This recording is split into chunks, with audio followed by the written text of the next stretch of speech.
తెలంగాణలో కాంగ్రెస్ ప్రభుత్వాన్ని కూల్చే దమ్ము ఎవరికీ లేదన్నారు మంత్రి పొన్నం ప్రభాకర్. అమ్ముడు పోవడానికి కూడా కాంగ్రెస్ ఎమ్మెల్యేలు సిద్ధంగా లేరని, పార్టీలో కోవర్టులు కూడా లేరని చెప్పుకొచ్చారు. బీజేపీ ఎంపీ బండి సంజయ్ వ్యాఖ్యలపై మండిపడ్డారు మంత్రి పొన్నం ప్రభాకర్.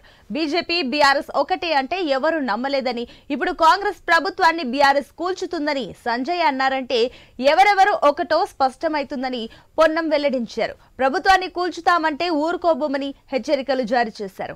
ఇంటర్ ఫెయిల్ అయిన సంజయ్ ఏమైనా జ్యోతిష్యం చదివారా, లేక బీఆర్ఎస్ నేతలు ఏమైనా బండి సంజయ్ కు చెప్పారా అని ప్రశ్నించారు మంత్రి. కొద్ది కాలంగా భారతీయ జనతా పార్టీ టీఆర్ఎస్ ఒకటే అంటే కొంతమంది నమ్మిరు, కొంతమంది నమ్మలే. కానీ ఇవాళ కరీంనగర్ కాబోయే మాజీ పార్లమెంటు సభ్యుడు బండి సంజయ్ గారు కాంగ్రెస్ ప్రభుత్వాన్ని బీఆర్ఎస్ కూలగొట్టబోతుంది అని చెప్తున్నాడంటే వీళ్ళిద్దరి మధ్యన అవగాహన ఉంది.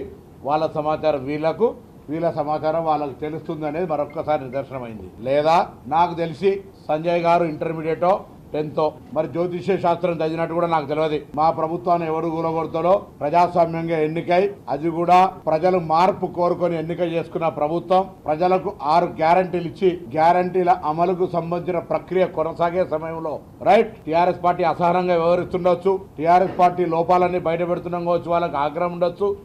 కానీ ప్రభుత్వాన్ని కూలగొట్టేంత శక్తి, ధైర్యము అటువంటి పరిస్థితి ఉన్నదని నేను అనుకుంటలేను. కాంగ్రెస్ పార్టీ కూడా అంత బలహీనంగా ఉందని నేను అంటలేను. ఈ రోజు కాంగ్రెస్ ఎమ్మెల్యేని ముట్టేటువంటి ధైర్యం